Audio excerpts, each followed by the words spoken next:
video, I'm going to try and cut it short and sweet and fast and aggressive. So, thank you for joining me, and let's get started. Today, I am going to be showcasing a couple of books from my collection.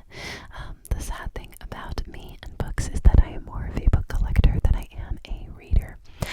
I've had a terrible habit for most of my life where I will pick up a book, probably read a couple of chapters, set it down on my nightstand, and forget about it. A couple months later, I'll pick up another book, do the exact same thing, and forget about it. And I find that sad because I have so many books on my shelf, and I've probably only read about 10% of those books, and so it's about time that I start becoming a reader. I think I need to read at least a few of the books on my shelf before I buy any more. So today I'm just going to be showing you a few of the books that I own. The books that I am going to show you I have read, except for one that I am in the process of reading, although I haven't been reading it for about a year, so it has been a while. So the first book that I have here was gifted to me by a friend many years ago. It was a very ominous gift where he basically said, I have a book that I think you'd enjoy. Sent it to me in the mail. It was missing a jacket, and it was just very strange and ominous, especially the title, since I had never heard of this book before. For those 2000s kids out there, you will probably recognize the title, Miss Peregrine's Home for Peculiar Children. Miss Peregrine's Home for Peculiar Children. Don't mind the damage. That is from my puppy about 10 years ago. I think it adds a little charm and character to it. But yeah, you can imagine being given this very ominous book, hearing the title and thinking, okay, what am I in for? I had no clue, and I was kind of right in that age range for, young adult reading, and so I actually really enjoyed the book. If you don't know anything about it, go into it completely blind. I feel like you don't have to be a young adult to enjoy it. It's just a very interesting story, although the reading level might be scaled back a little bit. It is still a very interesting world to delve into. They did make a movie about this book, I think it was like 10 years ago now, and I will say, as a fan of the book series, it was trash. It's basically like a Hollywood cop-out where they changed a bunch of things for the movie, and they also shortened the story arc and kind of tried to condense a 3-book story arc into one movie, and I'm not a fan of that. I will say they did capture the vibes of the book very well, but I feel like if you go into the movie not being a reader, you'll probably appreciate it, but definitely don't watch that movie after reading the book. You will not be happy with it. One little fun story that I appreciate about this book is the fact that, and don't quote me on this because I'm not positive this is the whole truth, but I've heard that the author actually selected a whole bunch of random photos from antique stores and garage sales and curiosity shops, like random old photographs, you can buy those, and basically found a whole bunch of really eerie ones that he compiled together and wrote his stories around them. He claims that they are completely unedited for his books, which I'm not actually positive that that is true, because a lot of these pictures are very strange and seem edited, but I mean, if they aren't and he actually found these at antique stores, I respect that, and I can understand why you would want to buy them and write a story about them, because they are too good not to. The next book that I have here is another book from my childhood, but even younger. I was probably around 7 when I got this book. It is Best Loved Celtic Fairy Tales. Best Loved Celtic Fairy Tales. I was a huge fan of fantasy when I was a kid. Anything fantasy, any fairy tales, I was super interested in. But I wasn't as into Disney as I was into the dark 80s fantasy movies like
mine when I was growing up was this book, The Never Fairies, The Never Fairies, The Never Fairies. This book came out long before the Disney Tinkerbell movies came out, which I absolutely loved, but I got into this art style a lot earlier. If you guys remember this, like the classic Disney fairies, oh my god, I love you, because they were so much more magical, and I don't know, they were just a lot more artistically done. I feel like I would have really appreciated if they did like a hand-drawn animation series of the Disney fairies instead of going the digital route. I enjoyed the digital movies, but at the same time, like, you just can't beat this art style. It's so pretty and so elegant. When I was a kid, I was absolutely obsessed with fairies, and not only that, but I used to spend every single night collecting about 5 to 10 books, where I would just sit in my bed and flip through picture books for probably about an hour before I went to sleep. This book in particular was one of my absolute favorites and really got me interested in fantasy and fairies. I'm going to find an example of the photos here. The illustrations in this book were always so immersive. I'm really trying to get it out of the glare there. Get it out of the glare. There we go.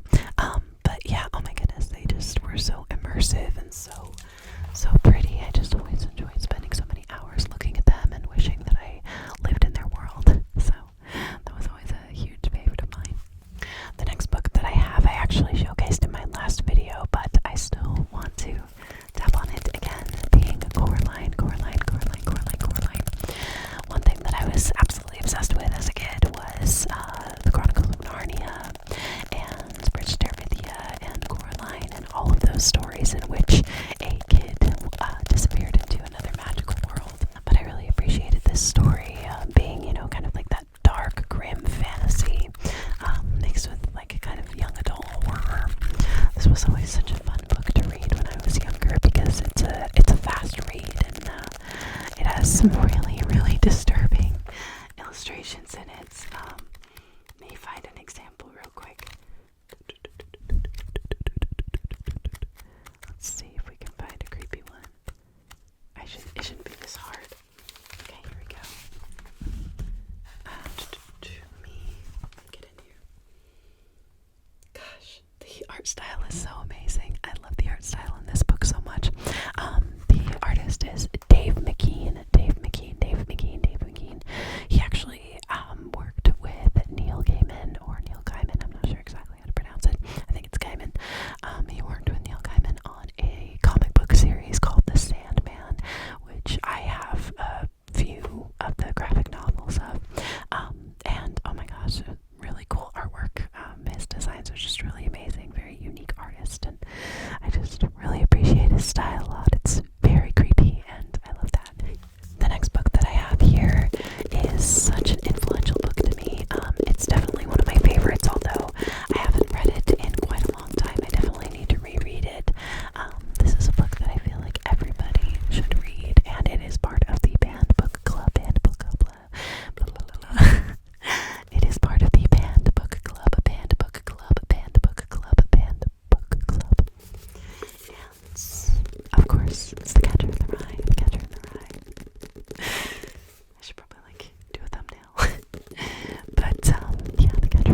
all of these books when I was in grade school, and I really enjoyed them. And I would open this book up, but it is huge and heavy, so I'm going to put it down.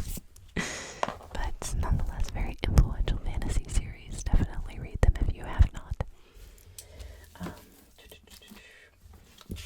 Speaking of massive books that I'm going to want to put down immediately, the longest book that I've ever read, of course, comes from the author none other than Mr. King. Stephen King has a way with words, and he never knows when to shut up. And I can definitely appreciate that as a rambler myself.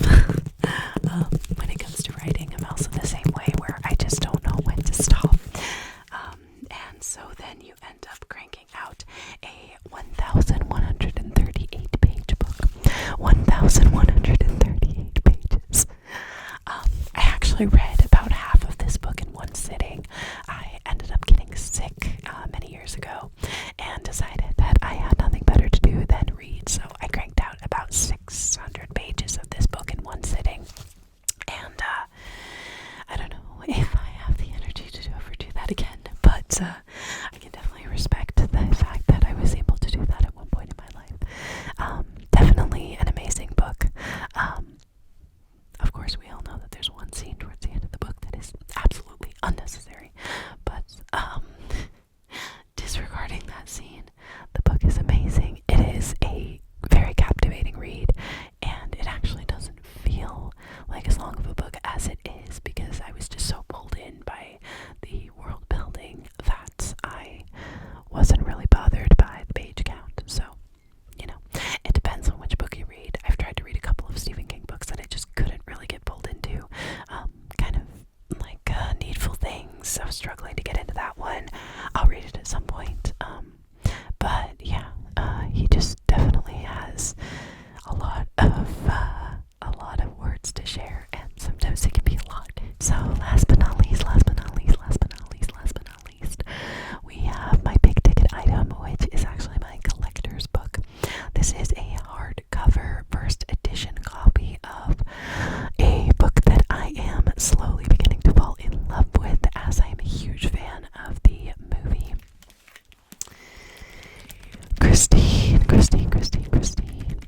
I have started reading this book, and I actually sadly started reading it about a year ago. It was last April that I first started reading it on a plane, and then I forgot about it like I do with every single book, and I really need to finish reading it because this movie just changed my life. When I was a kid, I fell in love with this movie, specifically because of the car. It's just a beautiful car. It's a 1958 Plymouth Fury cherry red, and oh my god, it just really started up my love for old cars, because what's better than an old car? An old car who's haunted.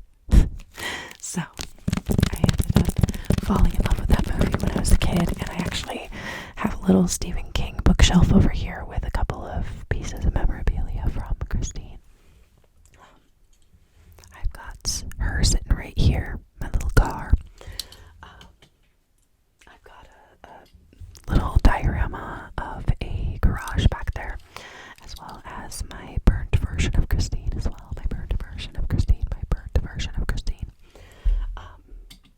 But anyways, I was at a local bookstore about a year ago, and I ended up finding this hardcover first edition copy, and I fell in love with it because even though I already had a paperback version, to discover a hardcover first edition was just, that was amazing. And very cool that on the back here, I'm trying to get rid of that glare, sorry, we have a very cool picture of Mr. King himself sitting on a Plymouth. I don't know, is that a Fury? I don't know if he's sitting on a Fury or not, I can't tell. But I love how it says Stephen King and friend. But anywho, I hope you enjoy this little collection.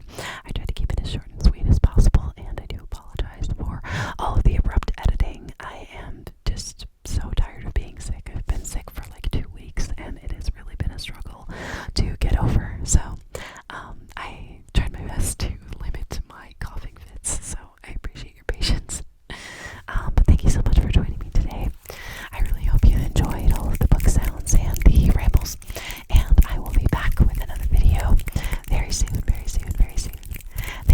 much for watching.